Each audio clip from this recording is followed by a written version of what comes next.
Welcome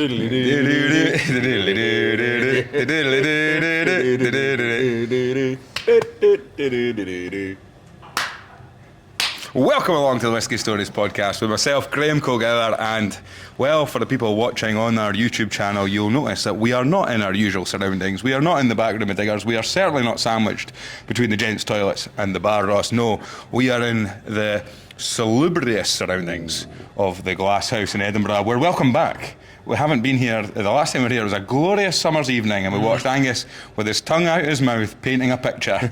And here we are. We've been invited back. Ross, how are you? I'm good. It is strange not to be in a pub with, the upholstery. Aye, well, the upholstery is not red, and nor is it leather. But we it's met lovely. by our good friend Nacho. Nacho Sands has who had us obviously back. Runs a gig here at the Galsshouse, and it's such a great venue to come in and celebrate whiskey, because it is still one of these unknown gems of whiskey, and actually their whiskey offering, cigar offering, and what they have here is actually very unique, and we found that out last time. And so it's just good to be back. And we are recording in front of an open flame this evening. Absolutely, you're feeling the heat. How are you? I am feeling the heat, and I tell you what, as the day of recording, I think it's about -2 outside, so to be sitting next to the flame's pretty nice. But yeah, big contrast to where we were this time about 6 months ago when we were here in, I think, July or August, and we were outside, obviously. Scotch and Sketch. Have you still got your sketch? I do. It's still, pinned up in is it still on the fridge? It's on one of my shelves. Yeah, I do have it kind of on display. We were supposed to actually get that framed and hang it in Diggers and see if anyone would notice, but Angus has actually brought his M&S club card here with him this evening. Yeah. Because the reason that we are here recording, and the reason we're in the Galsshouse here, is we are joined by Ken Langenfeld. Bonjour, monsieur. Bonjour, ça va? Très bien. We are there. Bonjour to our French listeners. All those private French lessons. Yeah, for you. I'm a cunning linguist, as they often say. But we are joined by Ken from Kilchoman, and the reason we are here is because, as we're recording this in November, you're getting ready for Kilchoman to be showcased here in the Galsshouse as Malt of the Month. Absolutely. We'll have a little masterclass as well, a mid-month, highlighting some of our whiskies from this year's, and also some cheese from local suppliers. Superb. Yeah, so I think the event is on the 10th of December. It's going to be a cheese and whiskey pairing from Mellis Cheese Shop in Edinburgh. That sounds magic. Yeah, it does. Yeah, I mean, Scotch and Sketch, whiskey and cheese, there's loads. I mean, there's just loads of different. But Kilchoman, Angus, has been a distillery that you've talked about quite a lot on the podcast. Absolutely. And I mentioned the M&S thing because it's always Kilchoman M&S special offer. It says a lot about you. I've already mentioned it before the podcast. So the Loch Renard. Yeah, we have drams in front of us. We do have drams in front of us. So maybe, well, I should explain. Let's have Kev. Ken? It's a good start. Good start. Maybe we can talk about what we do have in front of us. Yeah, Absolutely. Do you want me to tell you what you're drinking? Yeah, please so do. It's not the Mark and Spencer's Loch Renard. No, which I do like. Yeah. I do like it's very good, much. It's good. But this is our 100% Islay from this year's release, so 2024. We have that is really the reason why we opened the distillery in the first place, to revive that idea of farm distilling. So for this one, we will produce everything from growing the barley all the way to bottling will be done on site. Right. And every ingredient, we don't blow our own glass yet, but most of it, everything that goes into the whiskey is sourced locally. And that's something. I mean, that really is Kilchoman's Ethos. Ethos and defining feature is the fact that you are based on a farm. If you go to Islay, the fields around are producing barley, but not only that, you do your own malting on the farm as well. You do so everything from the seeds going into the ground to the whiskey coming out of the warehouse is produced within that. At least in this bottle, is produced within that area. That's it. Yeah, everything is made by ourselves. So from planting the barley, this particular bottling is made with publican barley, so single variety from 2 different contrasting harvests. between 2013 and 14. Right. So we can really retrace everything, every step of the way. You have the harvest, and then it's peated with Loch Gorm peat. So we harvest just on the banks of the Loch Gorm, which is also the name of another of our bottling. Yeah, and so then floor malted, kiln dried with our own peat, and everything until bottling is made. And where does the peat come from then? Is that Islay as well, or? Yeah, Loch Gorm, literally just in front of the distillery. So if you ever have a chance to visit, you have the distillery just looking onto a sort of big loch, and that on the right side of that loch is where we harvest all the peat. And so I feel quite bad because I have actually been to the distillery, although I'm not the super fan that Angus is. Yeah, well, I tried to go to the distillery. Unfortunately, this is I've spoken on the podcast before. I went to Islay in 2021.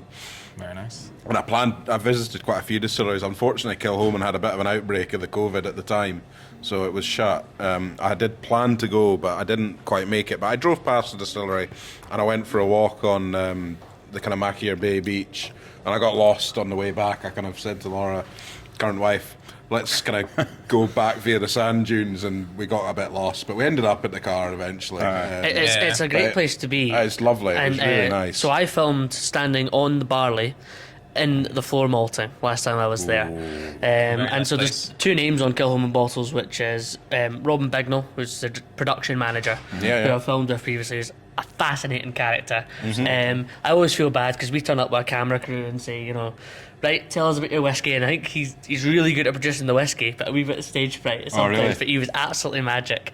And then obviously Anthony Wells, the founder and owner of the distilleries. It is a family-owned distillery. His sons are involved in the business as well, and we went to a kind of masterclass as well. But it is a distillery that has kicked my arse for the years, to be honest. Because that's what you want to hear, Ken, Absolutely. right? That's what, in the good way, yeah. Absolutely. And it did take that kind of education. And of course, when you're at the distillery, when you're drinking the liquid there is something that is ingrained in your head when you're there that makes you love it. But I also happened to be there for Phage when they released their first 100% Islay unpeated single cask, which of course I got a bottle. So I turned up, it was as if they knew I was coming. So we appreciate that. Thanks very much, Robin. Well, I mean, we haven't just found a guy called Ken from France that just likes Kilchoman to come on and chat. Ken, tell us what is it you do for Kilchoman? What is it? What's your job? And we know you're here to promote Malt of the Month and stuff like that in December. But tell us what you do and then how you got into that. Absolutely. So I'm the sales manager for Kilchoman in the UK, mostly targeted in Scotland because George is down in Bristol and takes care of sort of all the southern places.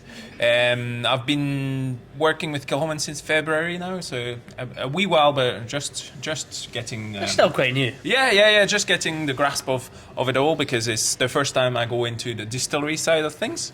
But Kilchoman is a whiskey that I've worked with for over 10 years across the world. I used to have bottles of Kilchoman behind the bar. I worked in hospitality prior to this. Behind the bar in a bar called All Lints in New Zealand. Oh, really? So literally already there, and I was already sampling some very good things there, and it's been with me since. New Zealand, Australia, worked a little bit in Edinburgh as well, working with Kilchoman and other whiskies, and then when I saw the opportunity coming up, it helps that I speak French because I take care of the French market as well. But overall, that's kind of. It was amazing. Pretty natural move. It's something we hear about a lot. We've met so many people who are all over the industry now who start in the on-trade, or they start travelling, they find bar work, they end up managing bars, running bars, doing cocktail making classes, learning about the spirits, and then finding, do you know what? This is me. This is what I really like. Yeah. Is Kilchoman the style of whiskey that you were instantly drawn to? Are generally a whiskey lover, whiskey drinker? I've always been a whiskey drinker. I'm not gonna lie. Always in Australia. Always since a very young age. Birth. Absolutely. No. But I remember trying first whiskey. I'm French, so French people tend to start early. It's okay, Graham. How old are we talking here? No, probably. I tasted wine and beers when I was, in. Yeah, With a 18, meal. 18 In a restaurant with a meal Yeah. and a member and an adult. Yes. Yeah. 18 Angus. Absolutely. Please all drink right, he's responsibly. French. No. French are fine. You can what is it? You can have a drink with your right. meal when you're like 14 or something. Yeah, as long as your Oh. parents say yes. Yeah, exactly. So About get, 12. No, I was 18, get obviously. stuck about the drums. Have a bottle of Sambuca. You and your yeah. family have got a bowl of frog's legs and a lineup of whiskies. Brilliant, eh? Yeah, Dig in. that's the life, eh? That's it. That's the life. No, but at the very beginning, I didn't really like peated whiskey at all. I didn't understand why people would like that, but I also didn't like Campari. I didn't like bitter, and palate change throughout Absolutely. the years. And then now I struggle not to drink peated whiskey Yeah. because I find I'm missing something sometimes. I totally agree. It's something I've said many times on the podcast. I don't drink black coffee yet. When I'm 30, maybe I'll drink black coffee, and maybe I'll drink very heavily peated whiskey. You just have to have that development. It's quite funny that because it's flavour wheel. something we mentioned on we talked about on a recent pod. Is that some people, a bit like Graham and maybe yourself, Ross, is you come into whiskey and you taste peated whiskey and you go, ugh, yuck. I couldn't ever see myself Why would liking some- that. that's what Ken just said. Why would somebody whereas like that? I think I came from the other point of view, whereas I like peated whiskey, and then it's down through the years as you start noticing the delicacies and the different flavours and non-peated types Yeah. of whiskey. Yeah. But it's like it's kind of you're arriving at the same junction, but you're starting from different ends of the spectrum. And I can remember talking about arriving at, I mean, as the listeners will know, Ross always winds me up now saying I pretend to like peated whiskey now. You do. Because I had the moment, the shining light moment. And, everyone knows that story now, but basically, this is the first. So at Whiskey Fringe, tried an Ardbeg, couple of Ardbegs, got talked through it, fell in love with it, and I've sort of decided I had to know whether was it just Ardbeg that I like, or is it so.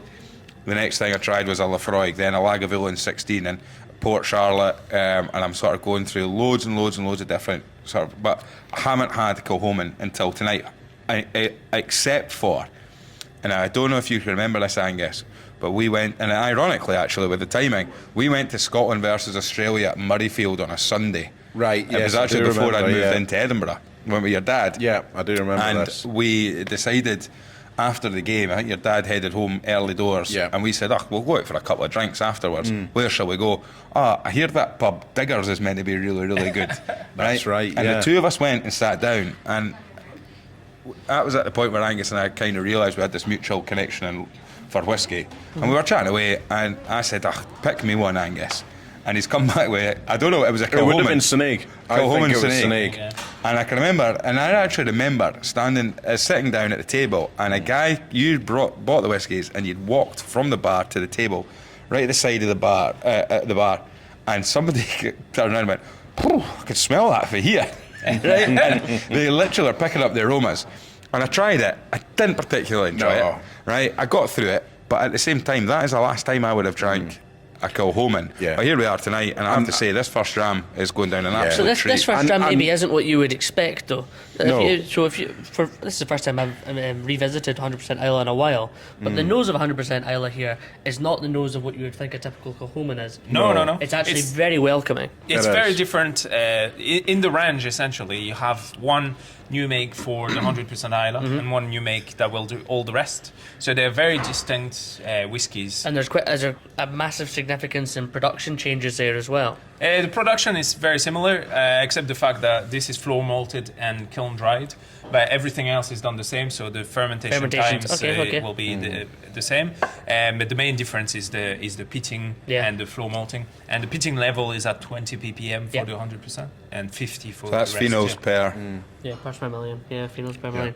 Yeah, that's it. So the nose, because the nose here is actually very coastal and fresh and approachable, and the palate is more of your authentic, rich, peat, smoke, bellowing smoke, Kilchoman style that I would expect. But the nose is almost a little bit of a tease.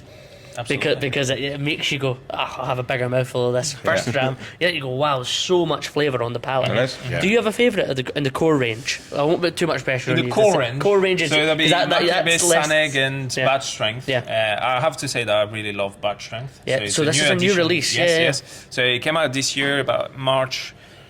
New release, part of the core range. So we had Maccabee and Saneg for quite a while now. and we've added this one, which is a combination of bourbon, STR, and Oloroso. So it's quite representative, and a higher ABV, 57 as well. I think it's a very great representation of Kilchoman Distillery. And so if people don't know Kilchoman Distillery, it's their first time talking about Kilchoman Distillery.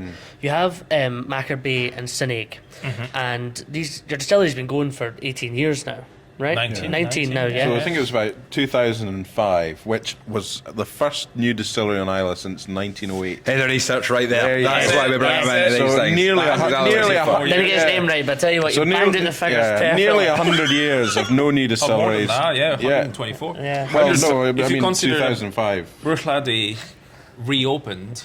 Of course. Yeah, but they didn't create a new distillery, they had historical. Yeah. But it's really interesting because your core range malts have always looked the same in presentation. You've never felt the need to put an age statement on them. Nope. But you have always increased the age of the liquid. And this is something that people wouldn't know unless they're in the industry. And I remember the first time I maybe had what was a newer batch of Sineig and going, that's different.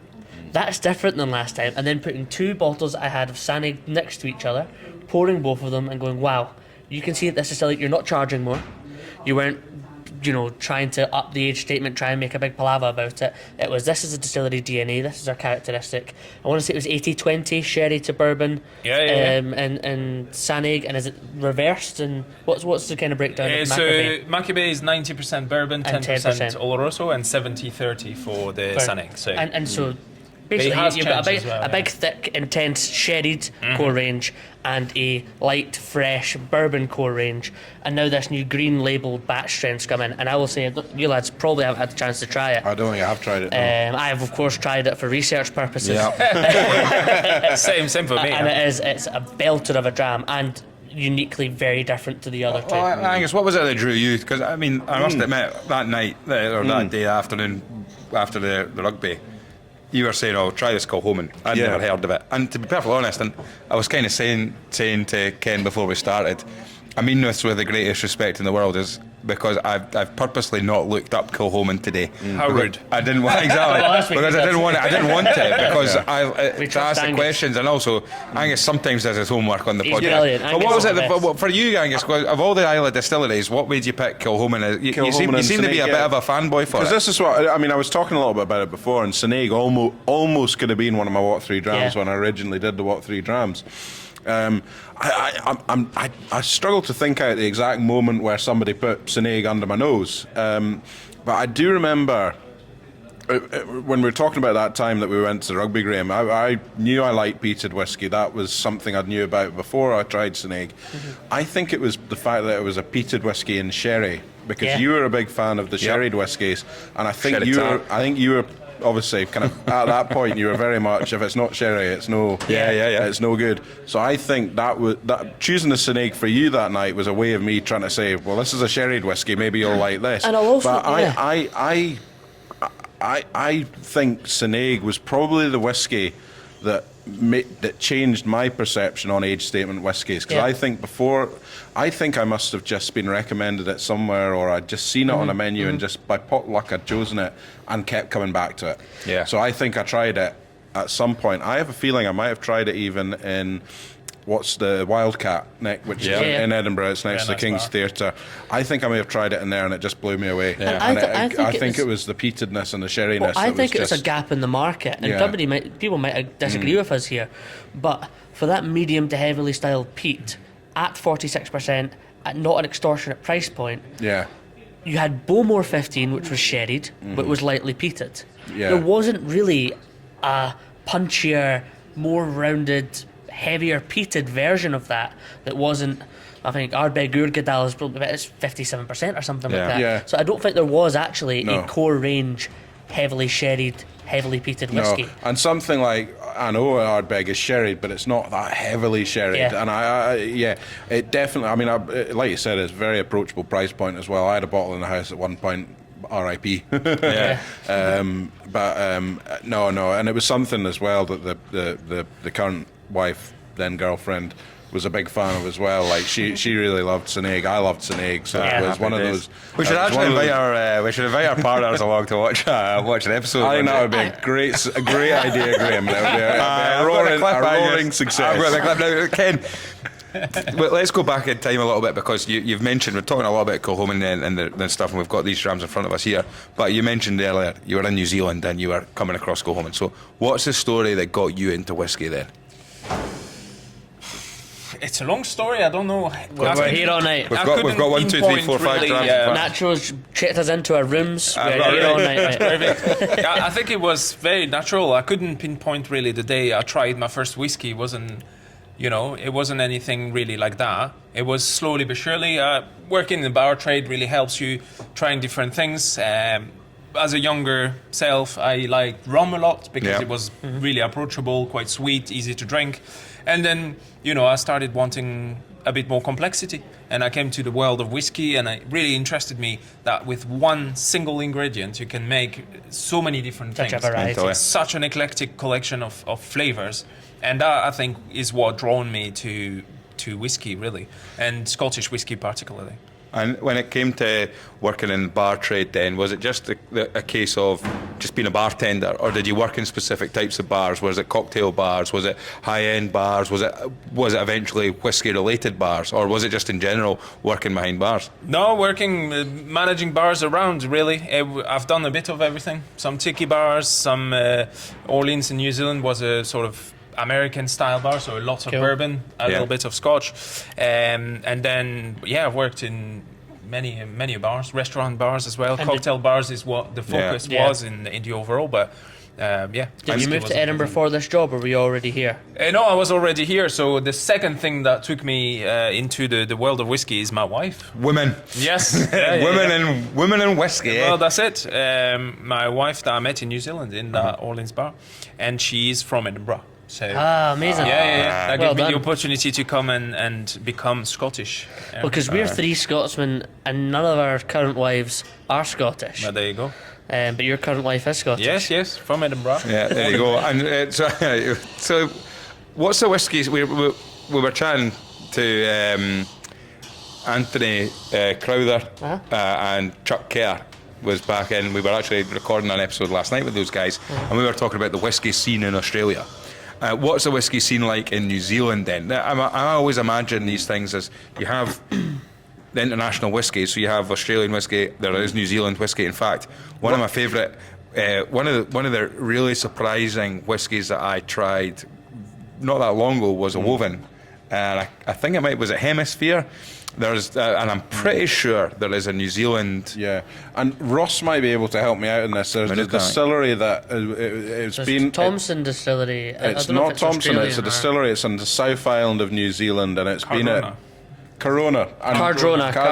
Sorry, not Corona. No, that's in Mexico. I know. Yeah, no. Cardrona is whiskey I've sampled at a couple of festivals that we've been at. And you do actually see a lot of Cardrona here in the UK. Certainly left a good impression.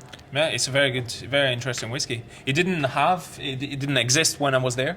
It would have been about 8 years ago now. Okay. The whiskey scene in New Zealand was inexistent, really. There was no real New Zealand whiskey. There was Star Wars was already present. Yeah. Obviously, Australia being not too far, it was kind of out there.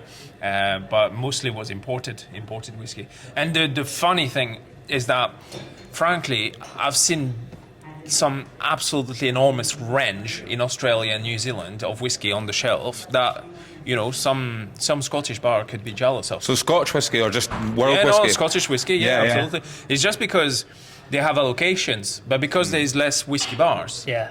Well, you can see it on the shelf. Yeah, exactly. What was it Auckland yourself you're based in, or? Yeah, I was in Auckland, I travelled a bit and then based in Auckland. So, I mean, it fascinates me. I mean, I think it was lads from Blind Summit that we had on. That's right. One of their business plans was to open a distillery in New Zealand. They were very close to doing that, apparently. And it is, when you do look at the scene, and of course you look at people who travel around the world and what have you.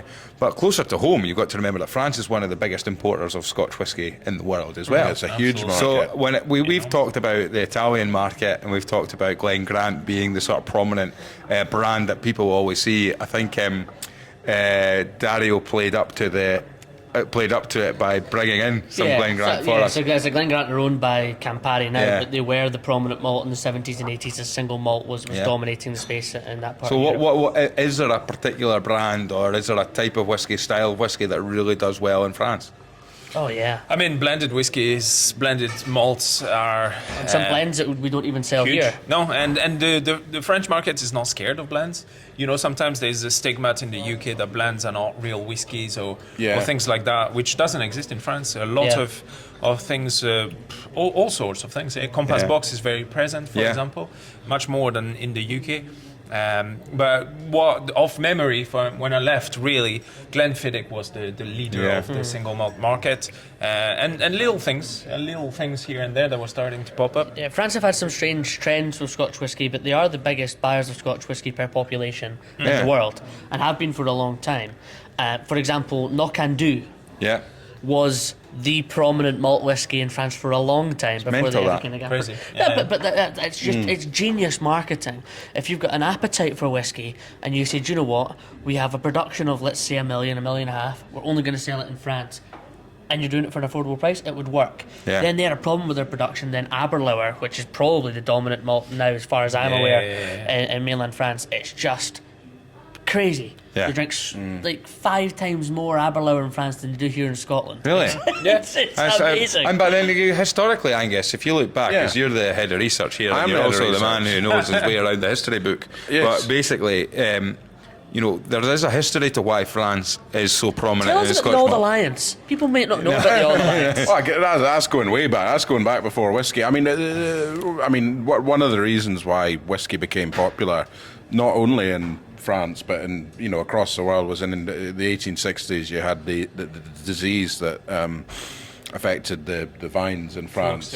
Exactly, and brandy was very much a prominent drink, but that was just, the ability for that to be produced was just decimated by this, and filling the void came Scotch whisky, and not only in France but the UK, USA, the decline of brandy was filled by the growing, the ability for Scotch whisky to fill the void. So that played a huge part in Scotch whisky at the end of the second half of the 19th century becoming really, really popular as a drink. And so if people don't know, though, and they do want to know, why are Scotland and France so friendly, I guess? Well, I mean, that goes back, if you really want to go back in the history books, we do. Then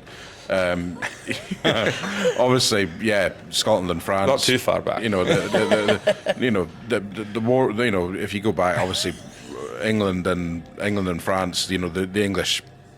We're the worst. The English monarchs had in the Middle Ages had this claim to the French crown, and they had many lands within France, and obviously.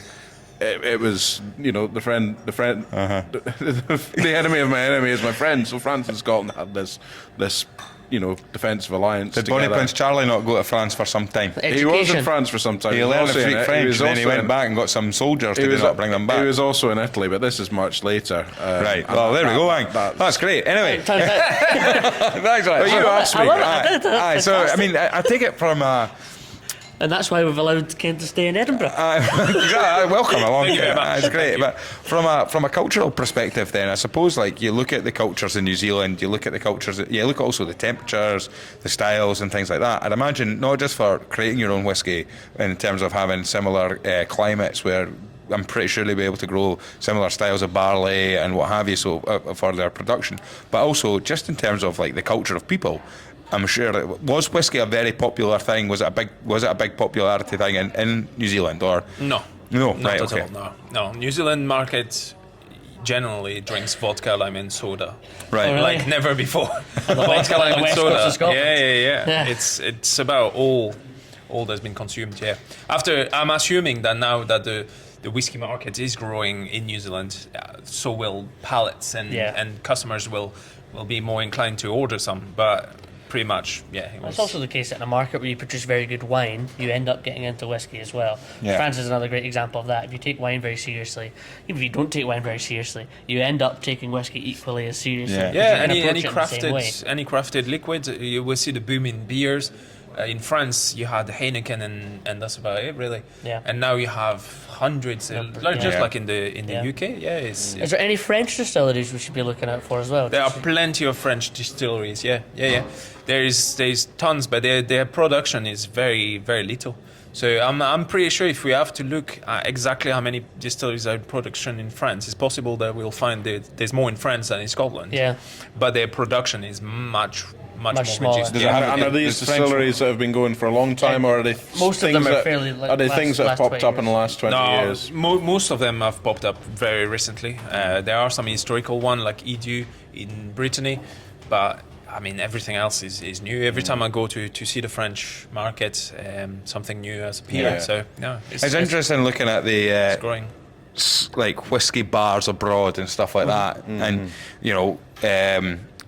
We've got the guys over in Cask in the Cayman Islands, Charlie Hume. Charlie Hume, yeah. Charlie Yeah, Hume, so yeah. I keep up. I'm keeping up to date on their stuff on the social media and their Instagram. I think the bar's up and running now. Yes, Yeah. it is. And it's just mental that you think, and it's like what you were saying, is that sometimes the further you go away, the more whiskey you'll probably get more will become more accessible, because you'll slap bang a bar that has a very big collection of That's Scotch it. whiskey there. But I mean, getting whiskey into these places, how does it travel so far? You know, how do you sell into these markets, export into these places? And you know, they were talking about the challenges that they're going to have. That what happens when do you start needing to order? Everything came over in a shipping container. Yeah, So but they like came for in- them, how many bottles do they wait until they're like halfway through one bottle and they go, better phone home and order another batch of this, because by the time it gets shipped and gets out to us, there's a good chance that's going to be done. Was that similar in New Zealand as well?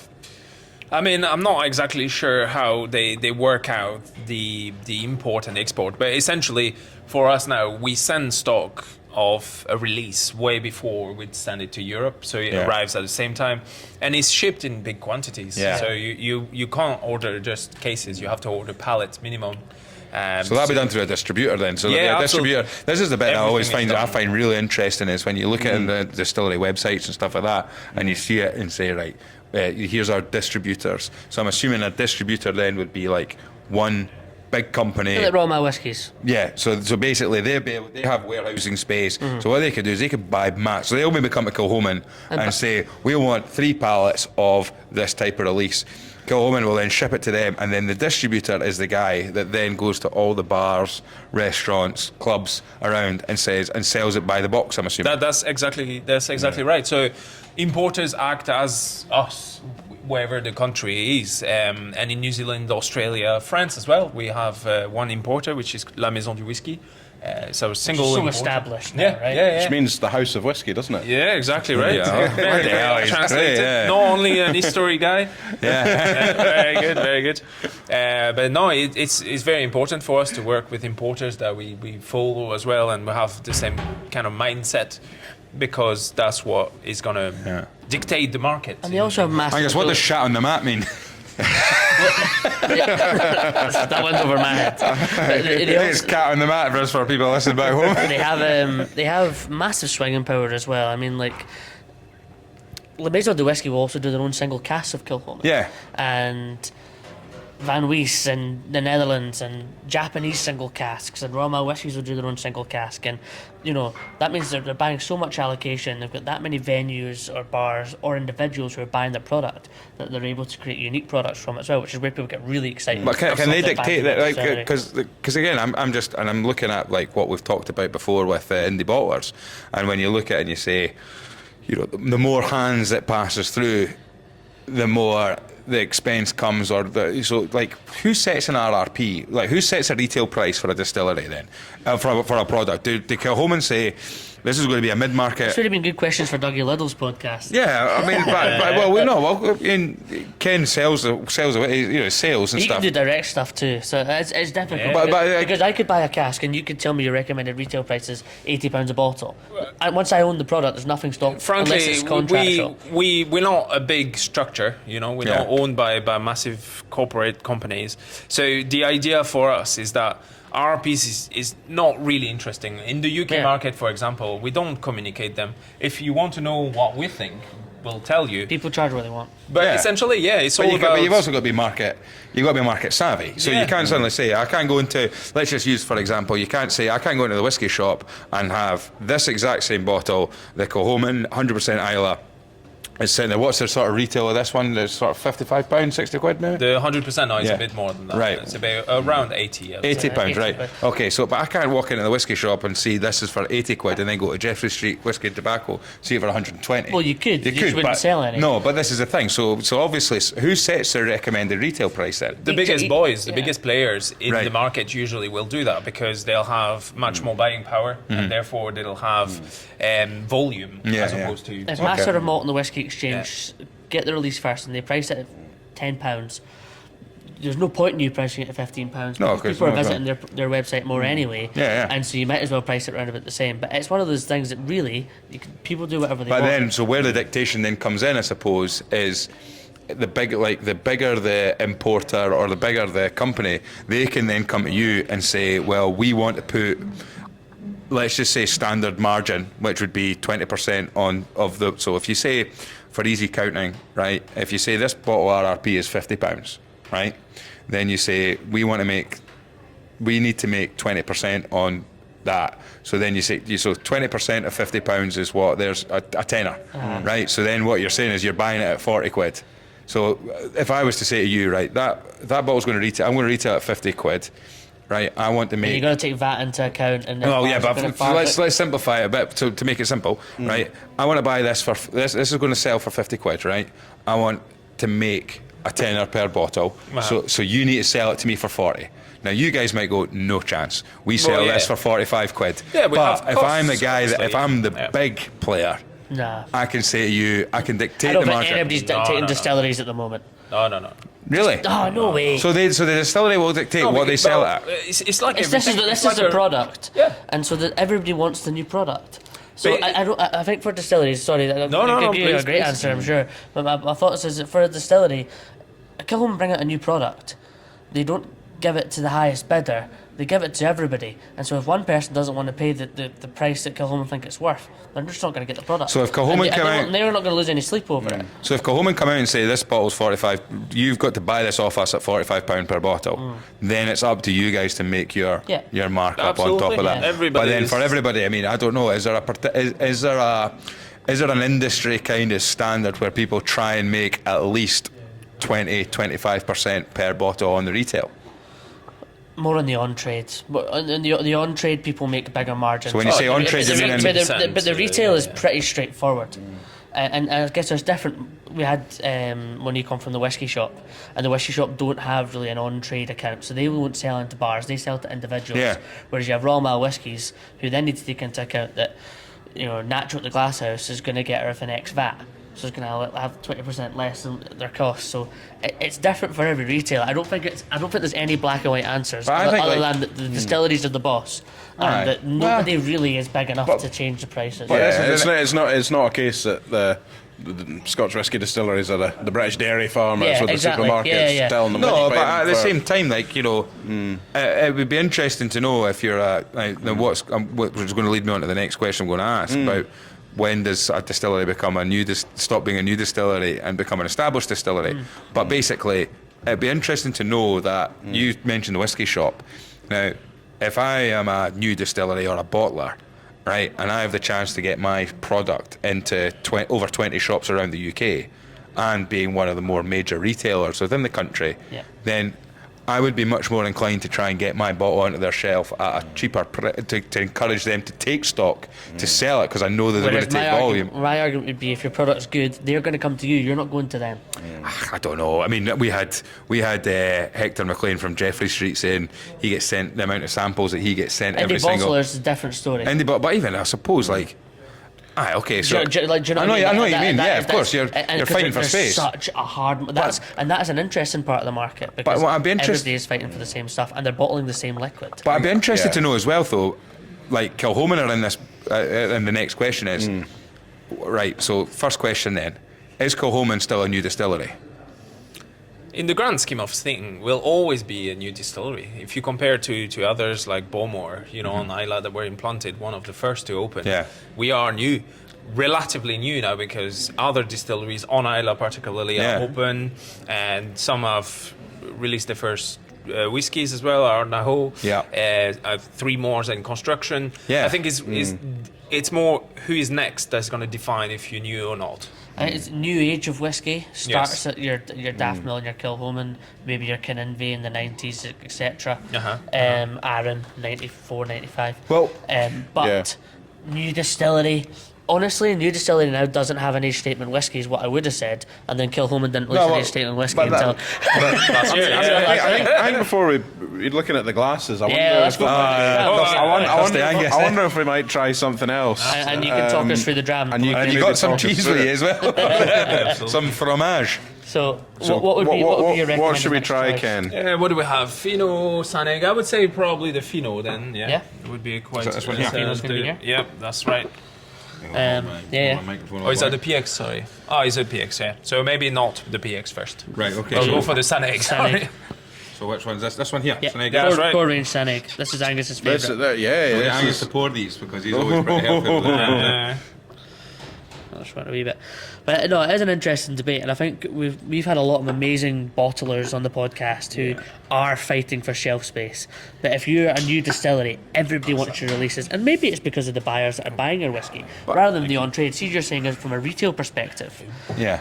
A lot of people are buying all these new distilleries because they want the first release and they want the first single cask, etc. And maybe they're not drinking it as well. So in that case, retailers probably could take. But then there's a reason that there must be a reason that you go in, and I'll use the whiskey shop as an example again. Is there's a reason that you go into the whiskey shop and they don't have every single new distillery on the shelves. Yeah. So why is that? If the whiskey shop, if everybody's wanting the new release of the new distillery, so why aren't the whiskey shop just why don't every single retailer have every single new release of new distillery? Yeah, so the whiskey shop done a great deal with Ardnahoe, as we know, because of their relationship with Hunter Lang, and so they got the first Ardnahoe release for the first 2 weeks. They also done stuff with Loch-Lee first 2 weeks. Then you get distillery like the Falkirk distillery. They have their inaugural release, or the Bonington distillery, and they'll say Bonington, I think, sold exclusively directly and through Royal Mile. Falkirk distillery sold directly through their website. More margin for them. It depends the size of the whiskey release, perhaps, as well. Ardnahoe's first inaugural release was 80,000 bottles. Yeah, it's massive. We're not meant to know that, but we do know that, and that means they can't sell that direct. They go into, we're Hunter Lang, we have already got 16 international markets. It's a different story for them. That's a good question, but I think it's just, although there's all these new distilleries opening at once, and we look at Fife as a great example, you look at Kingsbarns and Linders Abbey and Eden Mill, and you've see the production and the bottling from Daft Mill and Linders Abbey and Kingsbarns, much bigger than Eden Mill, for example, or Inchdairney. Well, Eden Mill aren't producing at the moment, but I know what you mean. I mean, so they have to approach things differently, I guess. But I mean, so Angus, if we're looking at, we're talking about new distilleries versus established distilleries versus old school distilleries, right? Yeah. It'd be interesting, do we know who was the distillery that opened before Kilchoman?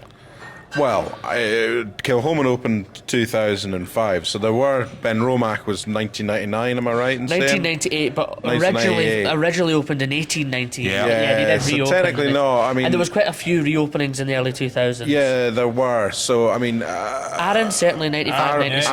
Arran 96. Because this is what... When was Daft Mill? Daft Mill's 2005 Daft Mill was 2005, I think. But when you look at... So, I mean, that was... I think you're right. I think the mid-noughts... 2005 was really when we started to see new distilleries coming in. So what was the next one after Kilchoman then? I'm trying to think what would be around Again, about that there was time. a reopening of What we know right now Galsshouse. is like Cameron Ewan is roaring at There was a lot of new distilleries in the last 20 years. The distilleries, the industry's grown by 20% in the last 20 years. But there's a lot of reopenings. Glenglassaugh started production, Tamdhu restarted production when they were sold from Edrington to Ian MacLeod about 2008 to 2009. Rosebank obviously reopened as well. But I mean, but that's what I want to know, and that's where you look at the at the time periods of Kilchoman opening, and Kilchoman have had this head start on new distilleries. There'll be plenty of people who are whiskey drinkers who won't know who Kilchoman. Do you know what I would categorise it as? See, they've been open for 19 years now. Yeah. Every 18-year-old in Scotland, Yeah. for their life, Kilchoman's been open. Yeah. And I would Yeah. say that's a pretty good way to say you're the Yeah. new age, but maybe not a new distillery anymore. And also because of the quality they've produced and because of the range of whiskey they've produced, the word established is what you Yeah. asked earlier. When do you become established? You probably become established when you've really got your identity. Well, and I would but- say you've been new to the company, but yeah. you've known Kilchoman for a long But time. what's very interesting though Because is, sorry I- Angus, yeah. 2 seconds. But what's very interesting is, like, what for me, and this is just me saying it, becoming established would be when you can, from a new distillery point of view, I always imagine becoming established is when you can stick a number on your bottle to say we are 10, 12, 15, Yeah. 18. Why have Kilchoman not done it then? Until last year. I don't think that's how I would calculate Me neither. being No, established. but it's interesting. I would It's say a good debate. when you can go to a bar and safely order a whiskey that you want and you get it in front of you, that's when you're established. Yeah. 100%. When you don't have to check the menu to see if Kilchoman is on it, that's when you know. That's a good Yeah, point. and I think Kilchoman. I think what we can say is that you could probably say now that Kilchoman, in terms of recognition in the market, etc., are an established distillery. Yeah. Yes. But the way they've approached their whiskey is not how an established distillery No. approach their whiskey. No. You can't buy a 12-year-old, a 15-year-old, an 18-year-old, a 21-year-old. Kilchoman, the way they're presenting their whiskey are, this is 30% sherry, 70% bourbon. This is our Yeah. 70% Yeah. sherry, 30% bourbon. Which is very They're not- they're actually not- a lot they're- of information, yeah. more than we would get from a lot of. And you're right. You know, they're declaring it on the labels and so forth. Are they a but- whiskey? Is it because they're a whiskey and- drinkers? Whiskey, Angus? I think so. 46% I- natural colour, Yeah. telling us cask breakdowns. People maybe weren't asking that question 20 years ago. And the thing is as well, I think what also you have the difficulty is if you are an established distillery, it's hard to break from that and say, well, we're going to do things like Kilchoman. You Yeah. would never say, you would never imagine you would see Glenfiddich saying, you know what, we're going to get rid of our 12 or 15 and No. 18. Yeah. We're going to have 2 non-age releases. One's going to be 70% sherry, 30% bourbon. Yeah. One's going to be 70% bourbon, 30%. It just wouldn't happen because people, yeah. would, no one would buy it. For me, I would absolutely say if you've got a recognisable DNA and character, then you've established a brand and Yes, DNA there. absolutely. But what I would say is, it's at the time, it's a very bold move. Massive. Because Oh, yeah. to go and to make a decision, and it's a fascinating thing in the sense that, like, a lot of whiskey drinkers, and what we often forget, and sort of include myself in this now, is the fact that, you know, we know an awful lot more about whiskey than the average Yeah. person, and of course we never say that we know. No, but you know, I mean, you're saying, I know it sounds terrible. Well, I mean, I hate myself, I it sounds mean, wanky saying it. But my yeah. point is that, like, well, Mark Thompson said, I'm sure it was Mark Thompson that said that you never, once you start thinking you know everything about whiskey, You realise you know nothing. You realise you know nothing. But Mark Thompson also said when he used to do his brand ambassador work and he was training staff members, and he was trying to say, remember, 90% of the people that walk through the door of your bar know a lot less about whiskey than you do, just by knowing a certain little bit Yeah. more, right? Then the other 5 or 10% of people, the guys that try and act like they know what they're talking about.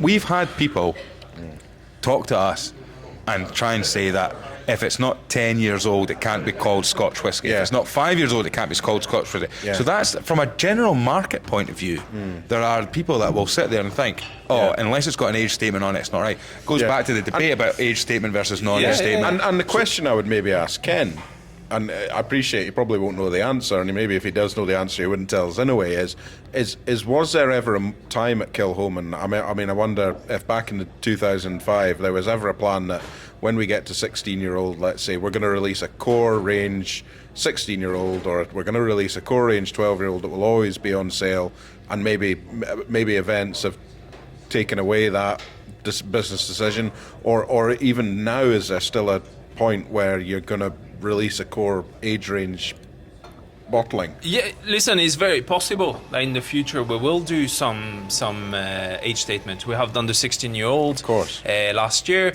We've done some single cask as well with age statement on. Of course. But the core of what we do, which is Macchio based Aneg and now batch strength, will always be, it's the soul of the distillery, and that for the foreseeable future will not change. And what is the DNA of Kilchoman from your perspective? I think first of all is being, it's actual human that makes the whiskey. The soul is the 100% Islay. The authenticity of yes, we do. They do everything. I've worked a week in the distillery and in production, and you really feel that you're making something. You're not just pressing button and it's all automatic. You're shoveling some barley, then you're gonna peat it. We went to harvest the peat with Derek, which is the bottling hall manager. I mean, we're all hands-on as well. We're a close-knit team, and Did you get to cut the peat? Yes, I went to cut the peat. I was very good at it, apparently. It's just humouring me. That's it. But what you talk about the team then? So what are we looking at? Because the distillery is coming up for 20 years old. Yep. So, and we talk about established distilleries and what have you. It's how you can. You're talking about the staff members that you can have, because then it comes down to not just the production side. You always laugh. You see the size of the whiskey industry, and actually to make whiskey, it doesn't take an awful lot of people to actually make the whiskey, but it takes a lot of people to market it. It takes a lot of people to come up with the ideas for bottle design, box design. Then it's people like yourself who've got to be the boots on the ground, go out there and get this on bars and get people talking about it. So what size of team are we looking at just now in Kilchoman? I'd say the most of the team is actually at the distillery, so we're a bit the opposite of what you're describing. We have much many people in marketing and sales than we have at the distillery. Really? We are the second employer on Islay. Wow. At the distillery. Yeah. So because we have a farm. Yeah, because you do everything, and this was actually something I saw, that there are cattle on this farm that you're growing. You think this farm, with the distillery attached, everything would be barley, but you've actually got cattle that are fed on the draft. That's correct. Have you tried the beef? I have not tried the beef. No, I've not. Because I suspect it's it's superb. It would be quite fantastic, I think. Yeah. Have you tried the beef? I should quote the podcast. I love it. I was curious, but as soon as I was looking today, and I saw that you had cattle on the farm, and it was all the cattle's fed on the draft, and I just thought, I bet it's really good beef. Yeah. In Islay as well. Aberdeen Angus. Vegetarians are vegans. Have you tried the beef? But I suppose, you make a valid point there, and I suppose when you look at there's a lot of talk about sustainability in whiskey and things like that, and if you actually look at what Kilchoman are doing now, especially for Islay, because I can imagine that there's a lot of transportation required in Islay. There'll be a lot of vehicles moving onto ferries that are travelling and this, that and the next thing, especially if they're having to bring in their own barley, or they're having to get the liquid across to the mainland. Big problem with Islay just now is obviously Port Ellen maltings. The Port Ellen maltings have got new distilleries. Yeah. The productions are going up in their current distilleries. Port Ellen's reopened. The Port Ellen maltings have said for the last 5 years at least they don't have the space for every distillery in Islay, and they were already doing the barley for all but one distillery on the island. So there you go. So it's going to be a problem, because production and even building and all the rest of it. Talk real and roads as well. You're talking big lorries on and maybe when we're talking about new distilleries and established distilleries, it's more, we can take an almost more granular look at Islay itself and say we have these established distilleries. We have maybe yourself and Ardnahoe, and then obviously these new distilleries, the reopening of Port Ellen, Sir Kinder's opening, and it's just gonna, when you only had 7 or 8 distilleries before Kilchoman, and now suddenly you're adding 5 or 6. It's huge. It begs the question, you think about it, and I probably won't make many pals in some of these new distillery. But the question now, does it come to a point where they have to say, all right, Islay can't have any more distilleries on it? They'll run out of water sources. And the amazing thing is people building distilleries saying we found a new water source on the island. People have been distilling on the island for 200 years. Pretty amazing if you find a new water source that's not been discovered previously. So there'll be a fiscal, this is not going to work. But at the same time, depending on the size of the company that owns the distillery, I've said it before, if Talisker goes dry for a year, Talisker still, Sky's still going to be bringing tankers of water onto production on the island. There'll maybe be a little bit of romance about it. I think Islay is doing well, I think Isla's happy with how it is just now. I think they're excited about the new distilleries. Ardnahoe's been a great addition, even just as like a cafe for the islanders, etc. as well. It's a small distillery. Sir Kinder's is massive in comparison. It looks very big anyway. I think the islanders, from when I spoke to them, don't seem annoyed yet. No. But at the same time, everybody's doing better for it at the moment. Well, it's whether there's a whiskey crash, which everybody's been anticipating for ages and waiting for a rum boom and a whiskey crash, and none of them really happened. I guess we had Macmira announced in administration recently, which is a new but now kind of established distillery that had some problems. They've actually been saved by an old board member, Mr. Hero. I think they've been saved by. Really? Genuinely, that's his name. But that was a headline that everybody. I had at least 10 people send me it saying, like, have you seen this? Macmira. When you think people think of Swedish whiskey, they thought of Macmira. Macmira and Box, or High Coast, I think it's known now. So you never know, we might start seeing a dip, but I don't think an Islay whiskey, because I think with Islay whiskey you've still got such an appetite for it. Well, and realistically, then you look at production. How much whiskey is Kilchoman producing every year? This year we're planning about 500,000 litre of alcohol. It's not a big distillery. I know. And what kind of sizes are batches then? When you release, like if you're putting, what are you looking at size-wise? It really varies depending on bottling, but between say 14,000 bottles to 25. Right. In that kind of category. So I mean, and then you've got to prepare for the future. I had an amazing conversation with Anthony Wells, distillery founder and owner, and he said that one thing that is great, and it's something that you've touched on, Angus, is that this distillery has been so good, been so tasty at a young age. And of course, you get this pressure to add an age statement, maybe a 10-year-old, whatever, which they didn't do. You're going to get a pressure to, well, you've been open for 30 years now, where's the 30-year-old? Correct. Et cetera, et cetera. And he said they will do it. And it might be amazing. And that's maybe it'll be fun. It'll be fun for you to talk about it and sell it, because you've already got the audience that are interested in it. But everybody knows Kilchoman has been. Well, it was so Macker Bay was so tasty at 5 years old. Even 3 when it started. And so, what will it be like when you've been open for 25 years and you're still improving Macker Bay, you're still improving Sanny?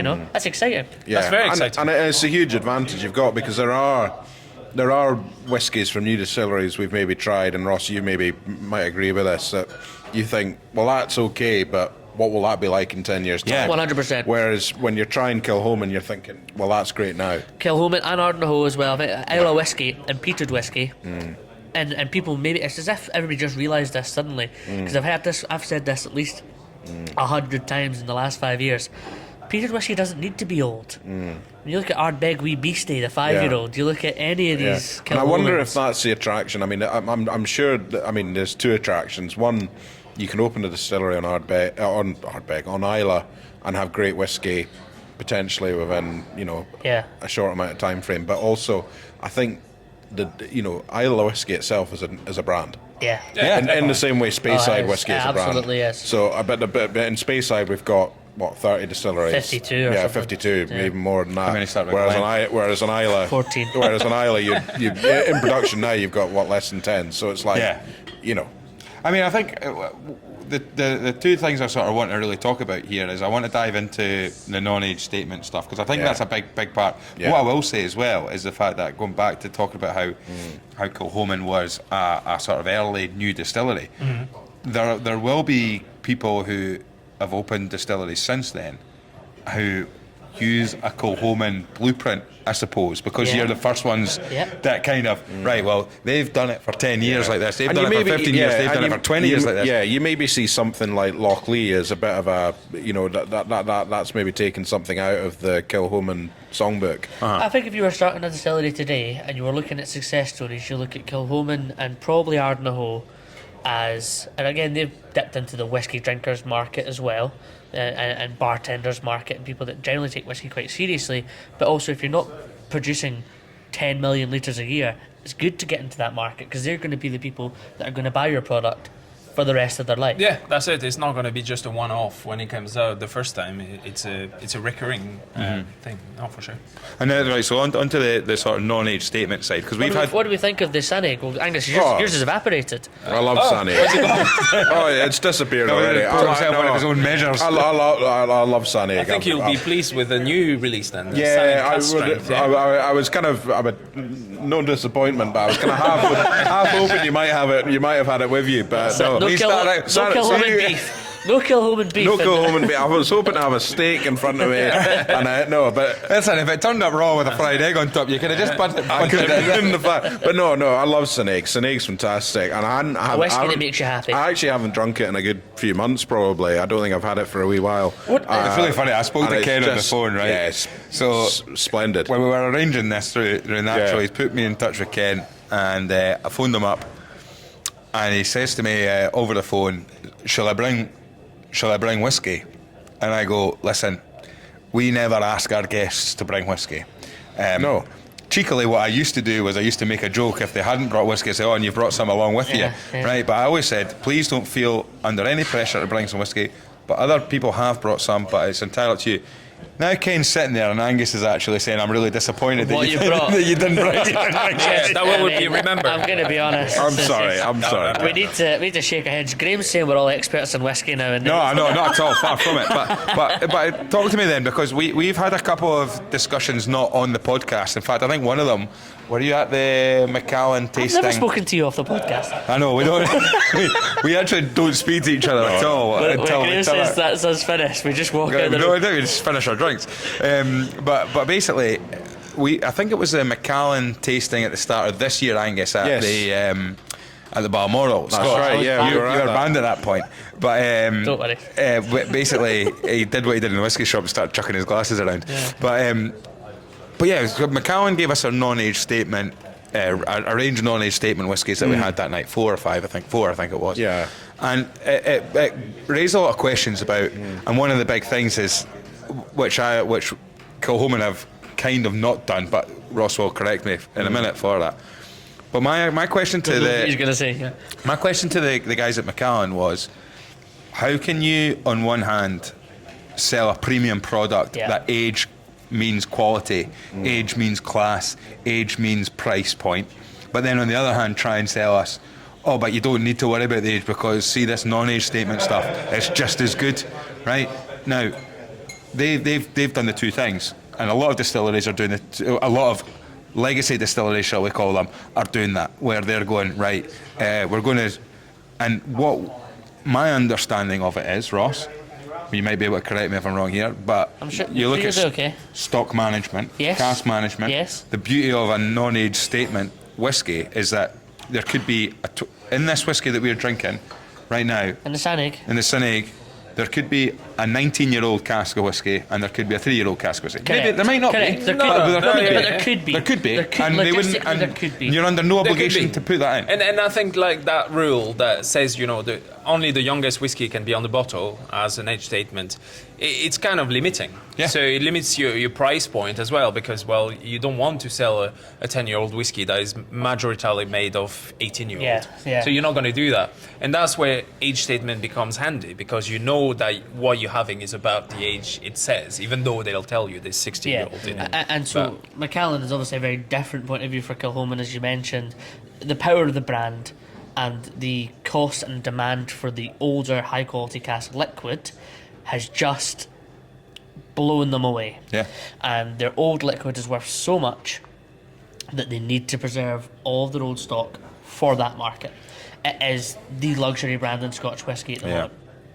Also, people who are Finn Thompson's granddad has the minutes from the 1983 meeting where the guys from the Macallan came down to speak to the Thompson family, his granddad, to say, would you be our distributor for Macallan, because we're going exclusive distributor. We're going to venture into the single malt market, and we think we will become the Rolls Royce of the single malt market. 1983. Turns out they went with Bentley in the end, because that's what you do. That's right. I done the estate tour at Macallan, got driven around the distillery in a Bentley. Which we are still waiting on that. If anyone from the Macallan distillery is listening, listening to the Whiskey Stories podcast would be more than happy to jump on the train. Was it first class up to?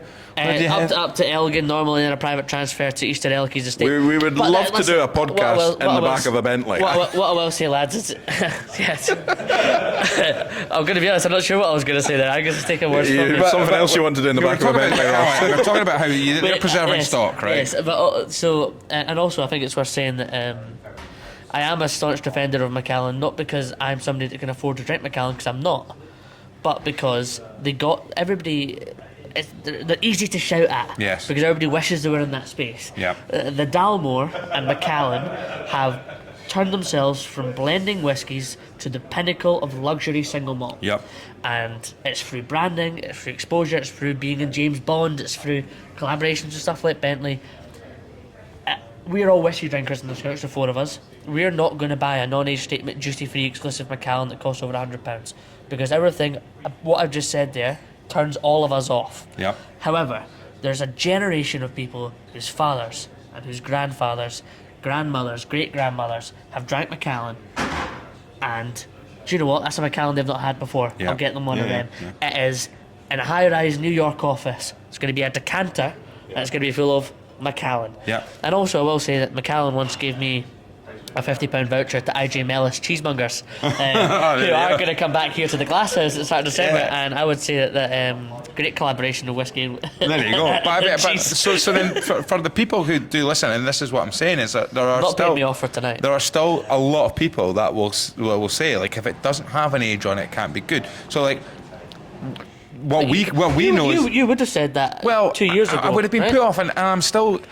The reason I'm not sceptical with Kilchoman is because, barring what you've said, is that they've done one age statement. Yeah. Right.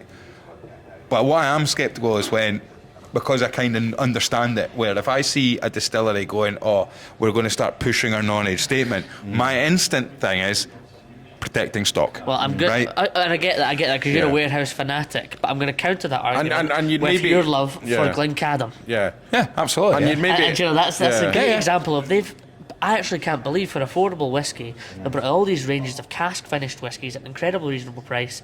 And Kilchoman is if you like Islay whiskey, you want to try something you've not had before, or you want to try something that's going to be extremely high quality and it's never greedy, Kilchoman's a fantastic example. And if you've always been like Angus and you've always had a Sanig, it turns out that from always buying that same bottle at the same price point relative to market, the whiskey's got older, the whiskey's arguably got better throughout that process, and you've not been taken advantage of. It's just the authenticity, and I think that's because I think what Graham's and a good maybe a good example of what Graham's trying to get at, where you maybe see it the other way, is if you think of the Distillers Edition, the Diageo Distillers Editions always had a vintage on them. It's a great example.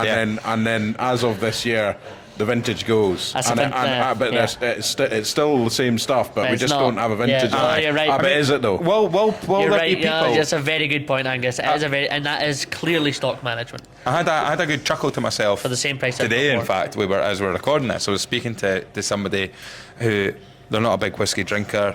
They like their whiskies, and they were chatting to me about it.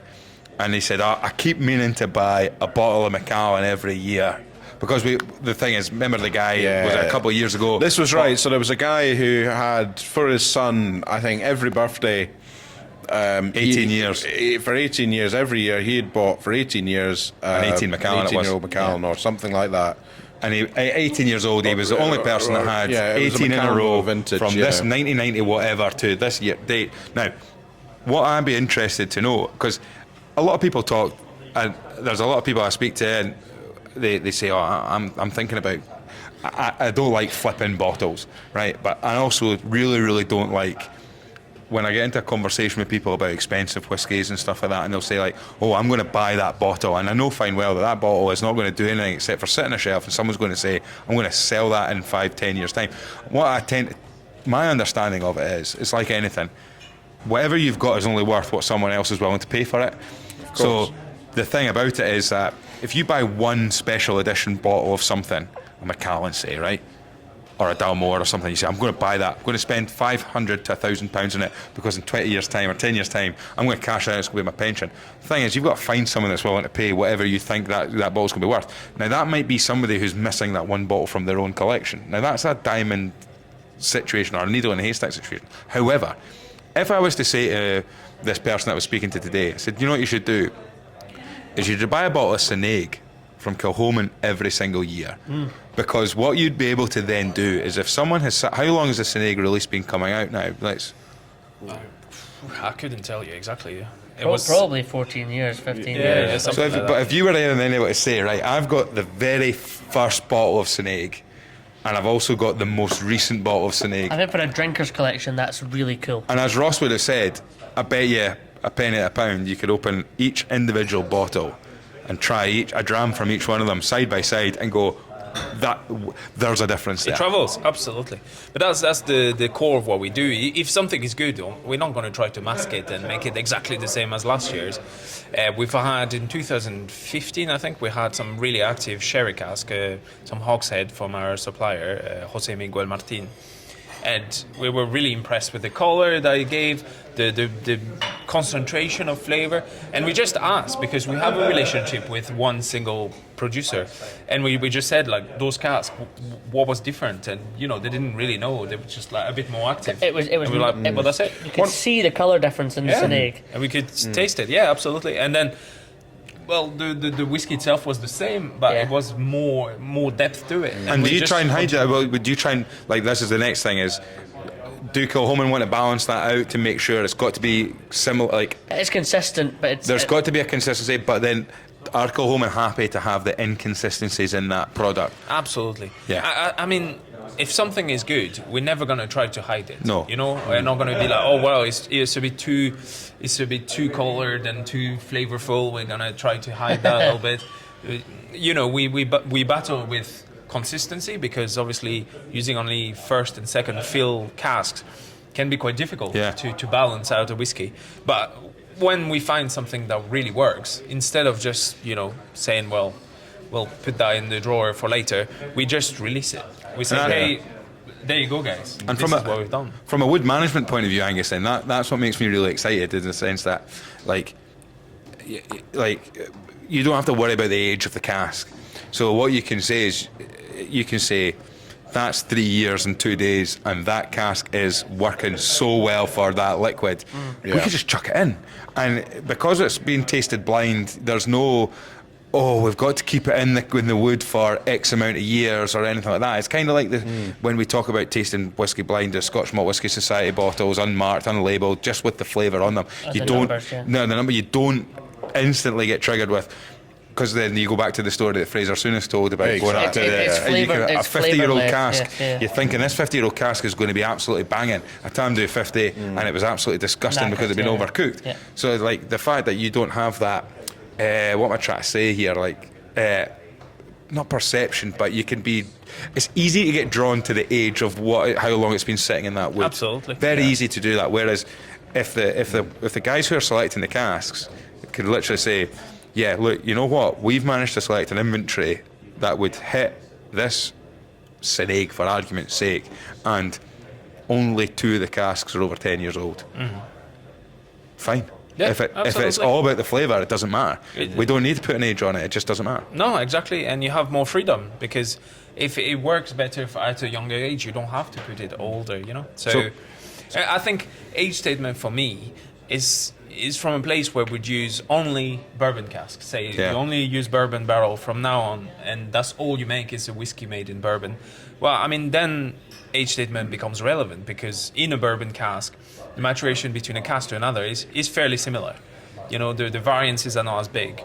But then the variances between an 8 to a 20-year-old will be very different. Yeah. But now we use so many different type of cask and variety of liquids that it's completely irrelevant. You have the Saneg it's about 5 years, and look at the color, the richness on the palate is quality really, of the wood. It's really bold, and you would never in a million years being able to say this is a 5-year-old whiskey. Totally agree. And having a complex liquid, then, like we talked about Ardbeg, and I think it really annoyed you when we did the sniff.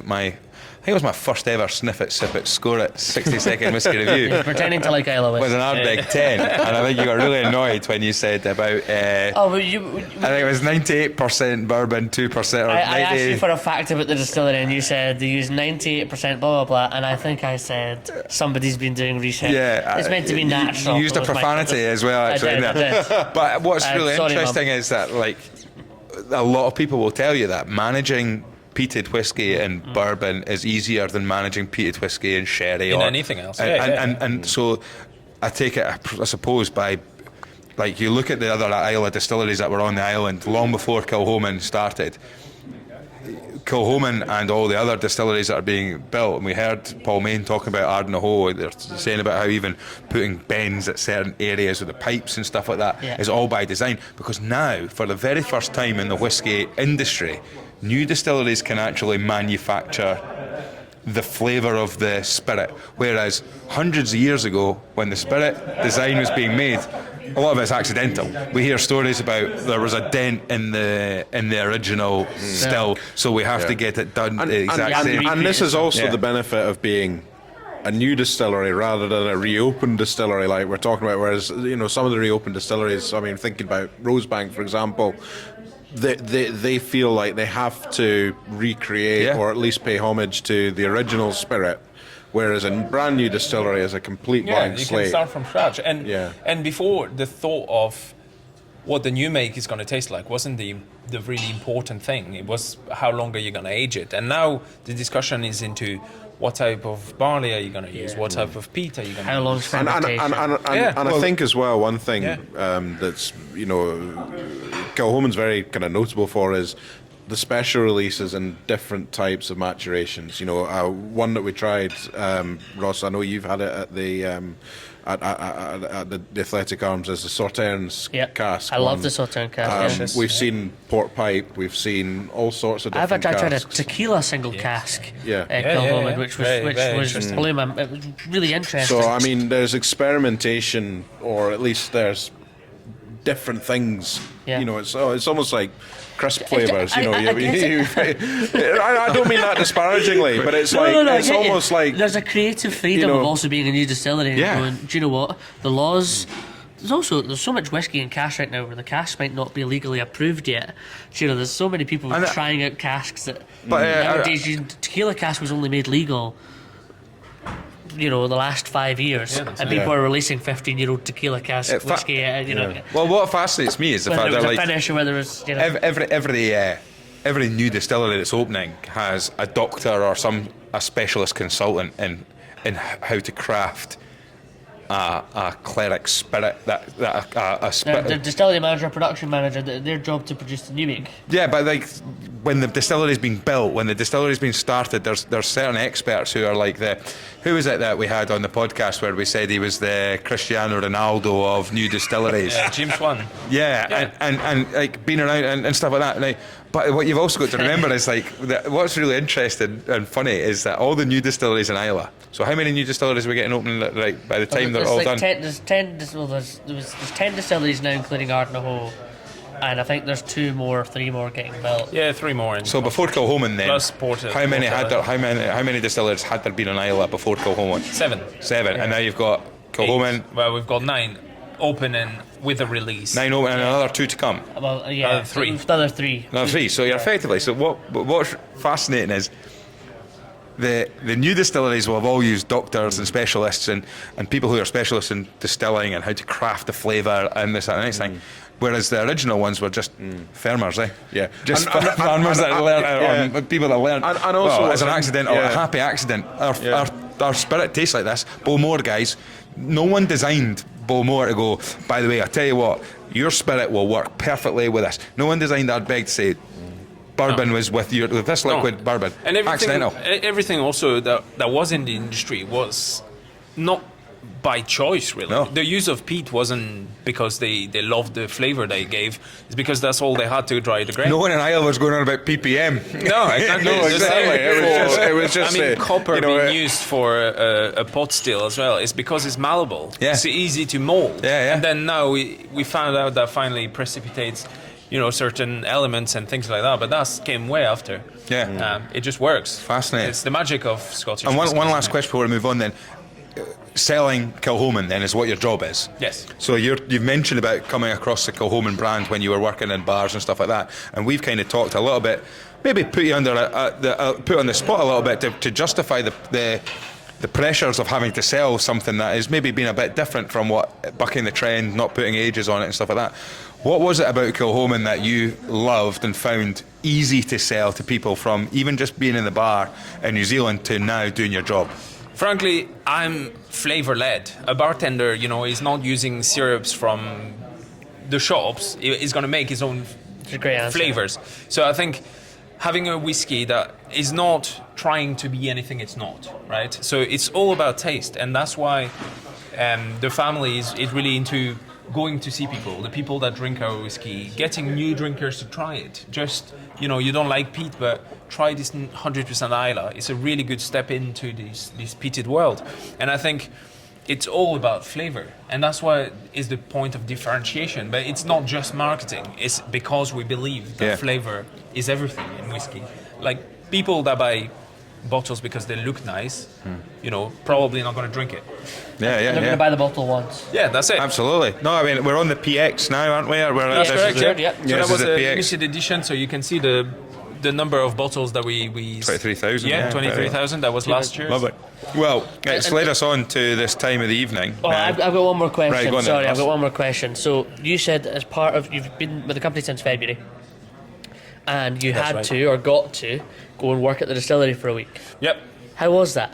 That was Had you- absolutely lovely. Had you ever worked in production before? Never know. No. And so what were the challenges in it? And that is the way, if you're going to go and speak about the brand for the, everything goes amazingly, they give you all the pay rises you could possibly want, you're going to work for Kilchoman for the rest of your life. That's it's right. going to be perfect.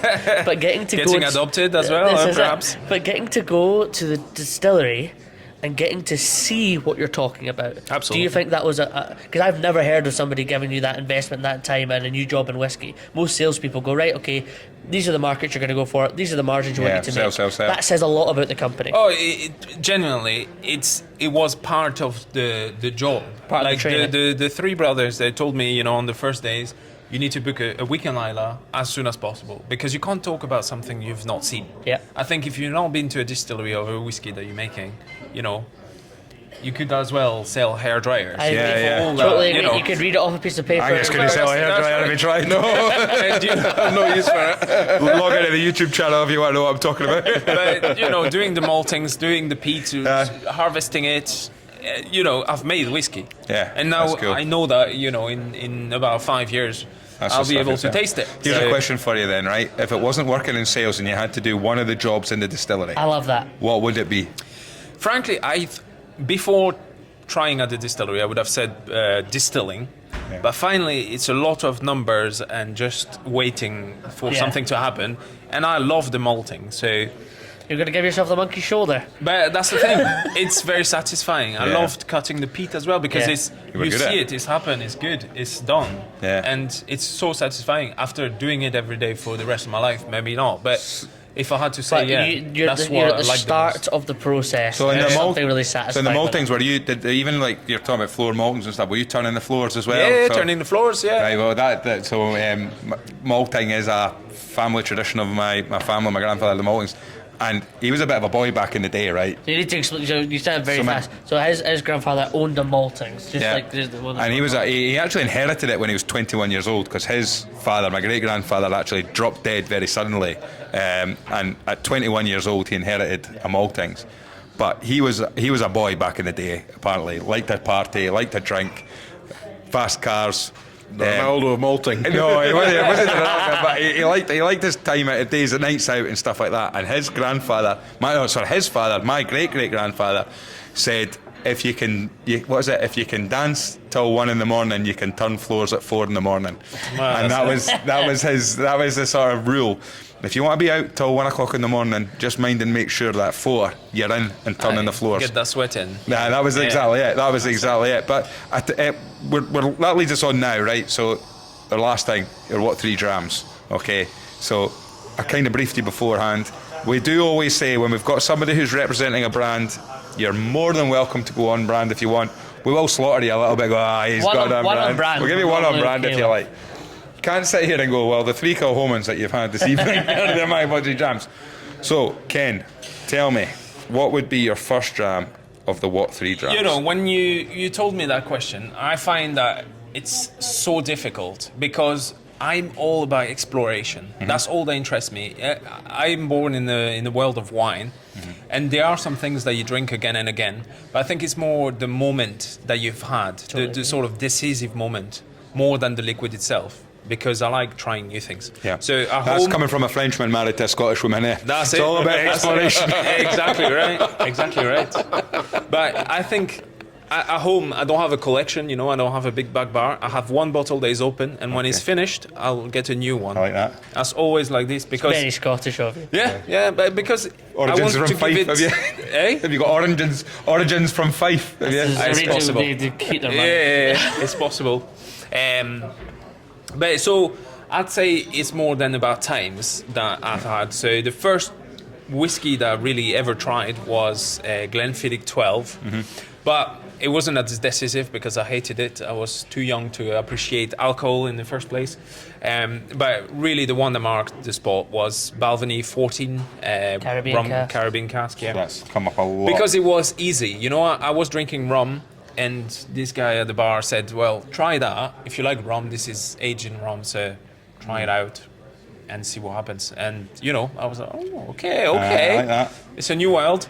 And then the second decisive moment... So is that your first of the That's 3 the drams? first, yeah. I like what you've done there is you've actually chucked in 2 because you're going Glenfiddich 12. Glenfiddich 12 was the first, but that's definitely not the first dram that he's picking. No. So Balvenie Are we on dram number 2 now? Dram number 2. Is Balvenie 14 a whiskey you still enjoy? It's not a whiskey I drink anymore, but it always has a place in my mind because it was the first one. And so who was it that introduced you to that then?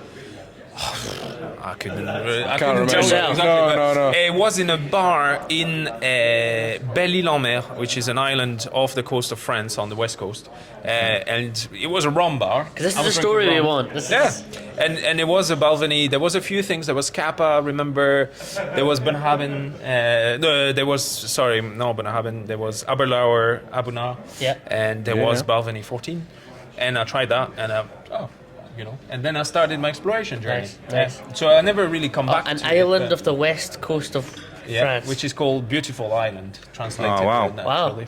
That's that must be the 3rd or 4th that's popped up in. Just from my own records, Ewan Kinnenmonth from the Eden Mill episode. Oh, yes. And also Stuart Dick from Torvik came out with that one. I'm sure there's another one. I think the last episode of Whisky Live might have popped up in that, if I remember. Certainly had a mention or 2 on this. So, and actually a dram, interestingly, that I bought for my brother-in-law coming through to meet him for the very first time, because I thought, father-in-law likes a whiskey on the shelf. He doesn't really pour them too much. But the brother-in-law doesn't like whiskey, but he loves his rum. Okay. Same situation. I thought, this could be a nice wee entry. And to be perfectly honest, he took it and he enjoyed it, and we shared a dram or 2 out of that. So it was nice. Balvenie 14 on Beautiful Island. That's a great first story. Island. Brilliant. That's it. Yeah, Lovely. that's it. Like Second that. story. Okay, and the second one. story, what turned me into the peat level, because I started trying more peated whiskey in Australia this time. Okay. Didn't like it. Really didn't understand. And then, I'm a bartender. I want to understand why people like something. So I try it. And the first time I enjoyed peated whiskey was in a bar that just opened in Australia, which was called the Boiler Maker. Where about in Australia was really this? good bar in Melbourne. Really huge whiskey selection. And I had some oysters with some Lafroig 10. And that was absolute beauty. Yeah, it just went smooth, very delicious. And after that, I have to say that I don't drink unpeated whiskey so much anymore. Really? Yeah. That was it. That was the oysters as well, was But it? you're oyster I love oysters. Yeah. You know, Because so the first time I ever had oysters, I had oysters with Bowmore. yeah. Do you think it works? It Do you works. think because Islay being an island and there is some? I mean, I think Vicky Elliott, who's been on plenty of times. If I remember, it was Ugadal. She talked about, and she said, being on the beach, having a seafood barbecue, Yes. with the Ardbeg Ugadal, yeah. Ugadal, yeah. and she said it hit the spot. clicks, yeah. Has anybody else done Lafroig 10 before? We've had so many people Yes. that spoke about Lafroig 10 for it being the whiskey that made them hate whiskey. We've definitely The last you- episode that was out was Monique. It was a Lafroig PX. Yeah. Was that one? But I think you're right. I think that was probably the first. Jody Buchan, certainly when he was 18, was given a Lafroig.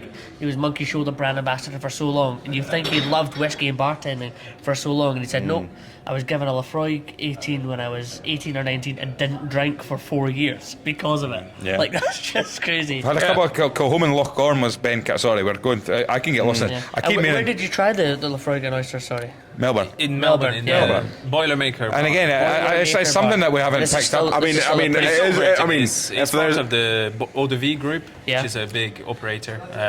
And is it a whiskey bar? Whiskey, Eau de Vie is more whiskey led. Yeah. Boilermaker was more about beer and whiskey. Oh, if, cool. if there's a city that's had any more mentions Yeah. than any other in This the week, world, it's been- It's- Even this week, but even just not to go even back, just in general, I mean, it's Melbourne. So Melbourne. I have to say. if anybody in Melbourne is listening, anybody in the kind of tourism industry in Melbourne, they want to fly us out Aye. and have us do an episode Let's from go out to Melbourne. Melbourne. We'd be quite happy. Naturally, have the Glasshouse got anything in Melbourne? There must be a Marriott Bonvoy in Melbourne. Oh, we got a couple of Aussies in tonight. Actually, we'll go and speak to them later. But I mean, I think right.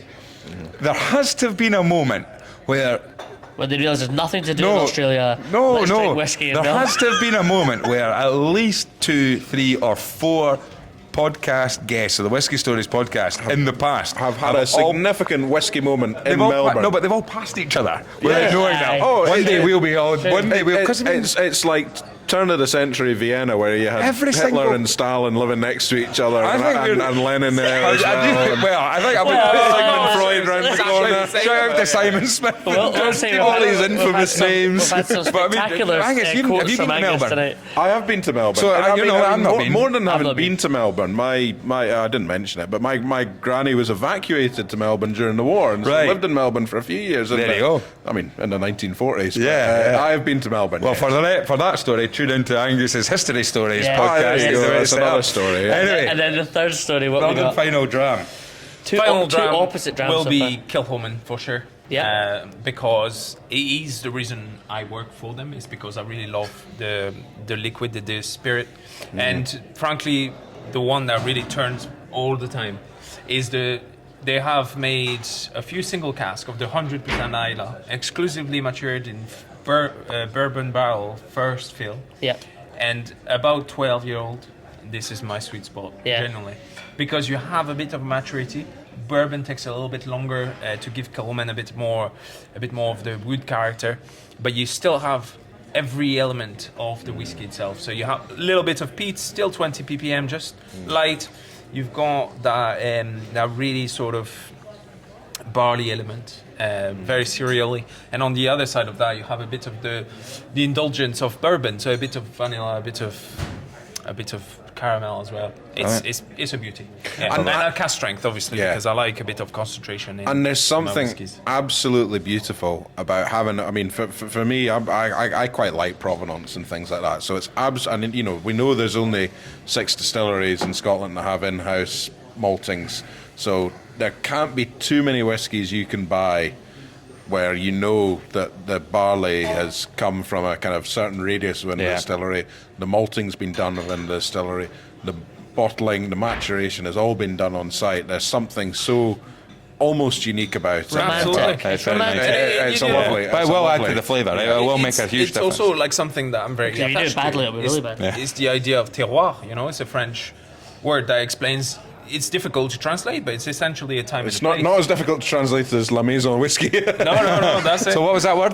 Terroir. Terroir. Terroir. So it's the Like expression of a territory So you have a lot of that in wine where the grapes have grown, and not so much in whiskey. But I think perhaps where the barley has grown is not as relevant in terms of flavor, but in terms of, you feel like when you drink 100% Islay, you are on Islay. If you've been there, you remember Maccabee, you remember the fields of barley, especially just before harvest. You go in around like in Gladiator. So it gives you a sort of flashback to a place and a time. And then so for you to have, just to round off, the Galsshouse having Kilchoman as master of malt, city you live in, city your wife's from, an amazing venue. Why do you think it's going to work so well with the Galsshouse? And also, is it Sanig you said that's going to be malt of the month? No, the whole Kilchoman. As well, the whole Kilchoman. Yeah. Oh, people are spoiled for their choice in here. That's it. And you'll be on the whiskey. Is it the whiskey trolley behind you there, Nacho? Isn't that? They will get a couple of photos of that. So just for at the moment, as we're recording this November, it's just finishing off the Dalmore as the malt of the month here, and you'll be coming in, and it'll be malt of the month for the full month of December. People can enjoy a full range of Kilchoman whiskey that you've got here. That's what you want at Christmas. And you're doing your cheese and whiskey tasting, which I'm pretty sure we're really looking forward to maybe popping along for that as well. Angus will probably just bring his pens and crayons and draw a picture as well. What are you going to say?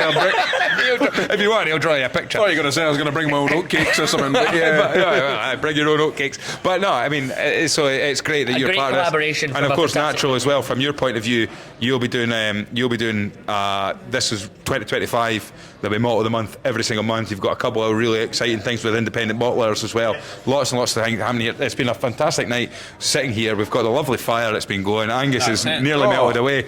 It's been great. So Ken, how can people find you? How can people keep up to date with what you're doing and keep up to speed with everything that you're doing? We're pretty good on social media, so give a follow to Kilchoman Distillery. My handle is kilho.man, so quite easy to find. That's pretty good. Easy going, nice. And we'll be at the Glasshouse. I'll be in and out to check things and have a few drams as well. Why not? Excellent. Well, thank you very much. Well, thank you to everybody for that. First of all, thank you to you for coming along here. It's been great to see you, and the drams have been absolutely fantastic. Really enjoyed them. Thanks to the Glasshouse for hosting us tonight. It's been great here. Thank you. Lovely change. What we will be doing is telling Kev, if you're listening, Nacho put on a wee spread for us for our dinner. So I wish I'd known. Honestly, we are expecting to turn up at the back at the Athletic Arms in the next couple of weeks, and we'll have a full spread of nachos, toasties, pies, everything like that. I shut my laptop at 5 and started cooking immediately, and I came in. Nacho, I was gutted. Don't forget, if you are listening to this, because this will be going out very soon, we're doing our Indie Bottler Spotlight number 4, Angus. 28th of November. 28th of November at the Athletic Arms Diggers. It's already looking like it's going to be sold out. Might be available. 2 or 3 tickets left already. It's going to be really exciting with that. Glenmore Spirit's coming down. Greg Urquhart. Friend of the show. His tastings are brilliant. We've been to a few of his tastings. Fantastic. But every single tasting that I have been to that Greg Urquhart does, there is a twist. And I can tell you right now, without being a spoiler alert, there will be a twist in this tasting. If you get one of the remaining tickets, you will be the first to try something new. Get yourself down there. Thank you very much for listening to everybody. Thanks, continued support from everybody on the Facebook group. The social media has been fantastic. You'll get us on the Whisky Stories pod on Instagram. Join the Whisky Stories Facebook group. Been a couple of interesting debates this week about whiskies people don't like. There was a great post, and I've not got my phone in front of me. I'm so sorry I can't remember it, but it was after you dropped the bombshell in the Monique and Tom episode that you loved a sherry, right? And somebody put a picture of Isa sitting with a wee sherry. I think it's very cool. It was one of our listeners from the United States, and I love it because he's obviously engraced himself into Scottish culture. And you know, I'll be honest with you, see when I was telling you about the fact that I was a 19-year-old drinking 30-year-old Pedro him and his sherry, and I know it would have been in a stemmed glass. What you have to remember is that's a very different sherry to the sweet sherry that Isa would have been ordering. The reality is, when you think of somebody having a sherry, you think of Isa. So exactly. I'll take it. Absolutely. It's not Harvey's Bristol cream you're having. I enjoyed the rebuttal, which was either from Laird or from Craig Darling, which was two Sparrowers pointing at each other because I've given you so much abuse for being a sherry tart for the last year. It turns out to be both. It was great. I mean, get involved with the conversation. Also, please, we are trying to grow the Whisky Stories YouTube channel. I've actually done a bit of research. Do you know most people who watch our videos? There aren't many at the moment, but most people watch it on the telly. Right now, that to me is fantastic. How do you find that? Yeah, you can check it on YouTube. You can see what platform people are watching on. I'm going to set up on a big screen. Aye, so people are that's it, right? We are on the telly, I guess, right? But basically, I mean, imagine, sit yourself down, pour yourselves a couple of drams, and just sit back, relax, and watch the Whisky Stories podcast on our YouTube channel. Obviously, we have thousands of listeners on Spotify and on Apple Podcasts. Fast approaching 10. 10,000. But on YouTube, we need to get watching us. Actually, you know, I've not had a shave in a while, so I'm not too fussed. That's great, but look, it's been absolutely fantastic. None of us have had a shave in a while. Exactly. But thank you for listening. Give us 5-star. Really appreciate it. Honestly, it's great, and keep growing the pod. Keep the community going. We've built a really, really nice community. But look, Ken, merci beaucoup for coming along. It's been absolutely fantastic. I think you're the first Frenchman we've actually had on the podcast, isn't it? The old alliance is alive and well. Listen, guys, thank you very much. Cheers. Slanjavar. Thank you very much, Nacho, for having us. Cheers.